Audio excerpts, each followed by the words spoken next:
नमस्कार मित्रांनो, मी दीपक गोताड आणि माझ्या यूट्यूब चॅनलमध्ये तुम्हा सर्वांचं स्वागत करतो। मित्रांनो, मी आज आलो आहे मार्लेश्वर येथे आणि मार्लेश्वर हे तीर्थक्षेत्र म्हणून प्रसिद्ध आहे आणि सह्याद्रीच्या कुशीत वसलेलं स्वयंभू महादेवाचं देवस्थान म्हणून ओळखलं जातं।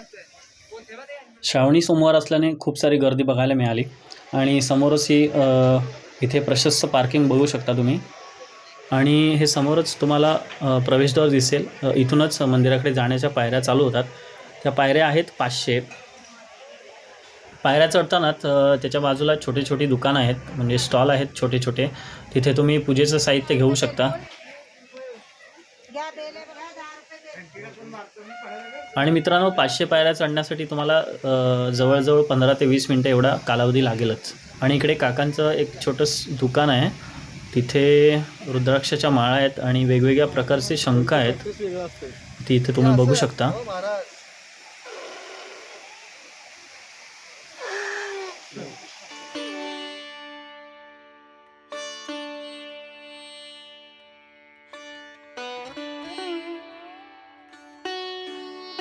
आणि इकडे समोरच तुम्हाला दर्शन होतं ते सह्याद्रीतील पर्वतरांगेचं।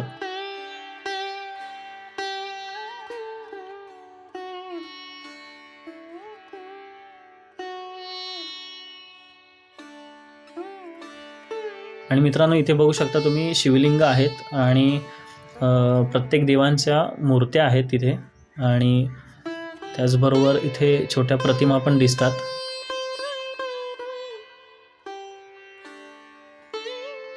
मंदिराच्या जवळ आल्यानंतरच इथे देवस्थानतर्फे चप्पल स्टँड सुविधा आहे।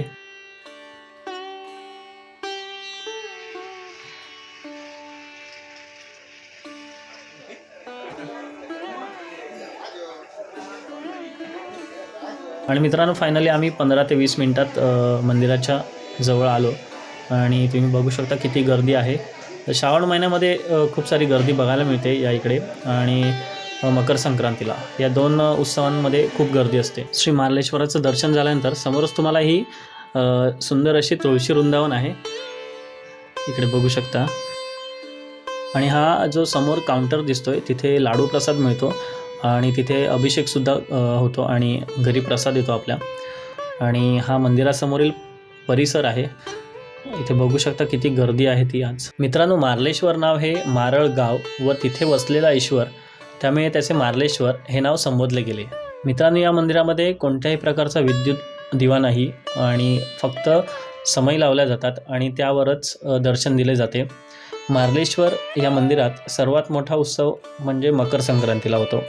त्यावेळी जो लग्न सोहळा असतो त्याला कल्याण सोहळा असे बोलतात आणि हा कल्याण सोहळा बघण्यासाठी अनेक भाविकांची गर्दी असते।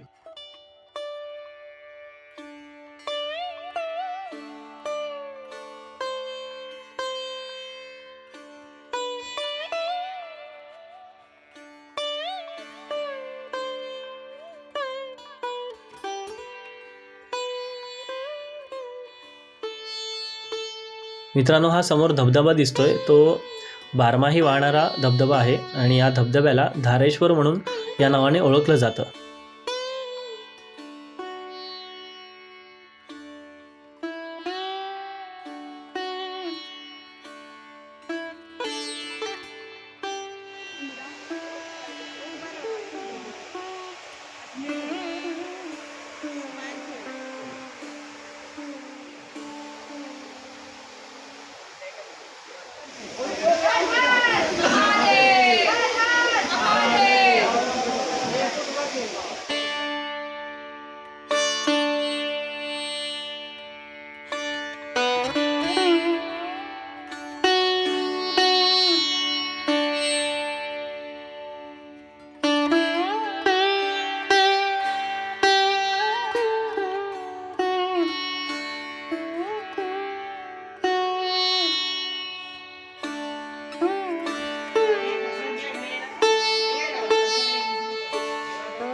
तर मित्रांनो, व्हिडिओ इथेच थांबवतोय। हा व्हिडिओ जर तुम्हाला आवडला असेल तर नक्की लाईक करा, शेअर करा, छान छान कमेंट्स करा आणि माझ्या चॅनलवर कोणी नवीन असेल तर चॅनलला सबस्क्राईब करायला विसरू नका। धन्यवाद।